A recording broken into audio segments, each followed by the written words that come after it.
এর আগের ভিডিওতে তোমরা দেখেছিলে যে আমি গোপু সোনার জন্য লুচি আর পায়েস রান্না করলাম। তো তাড়াতাড়ি করে ঘরে এসে গোপু সোনাকে স্নান টান করিয়ে দিয়ে ফটাফট একটা সুন্দর ড্রেস পরিয়ে দিয়েছি। আর এখন গোপু সোনা একটু সাজুগুজু করছে, আর গোপু সোনার হাতে দিয়ে দিলাম তার রূপোর নতুন বাঁশি যেটা কিনেছিলাম সেইটাই। আর এখন গোপু সোনাকে একটু ফুল দিয়ে সুন্দর করে সাজিয়ে দিচ্ছি। তারপরে প্রসাদগুলো গোপু সোনার সামনে সাজিয়ে দিচ্ছি, লুচি পায়েস আর কয়েকটা মুকুলদানা দিয়ে, তারই মধ্যে প্রসাদের মধ্যে তুলসী পাতা দিয়ে দিচ্ছি।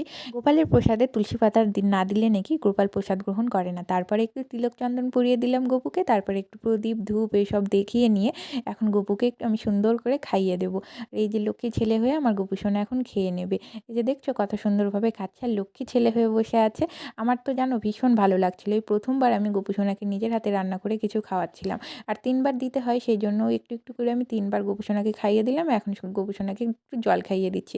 আর আজকে গোপুর খুব খিদে পেয়েছিল জানো, আমার রান্না করতে করতে না অনেক দেরি হয়ে গেছিলো। এখন আমার গোপু নিজে নিজেই খাবে। তো চলো তোমাদের সঙ্গে দেখা হবে আবার পরে।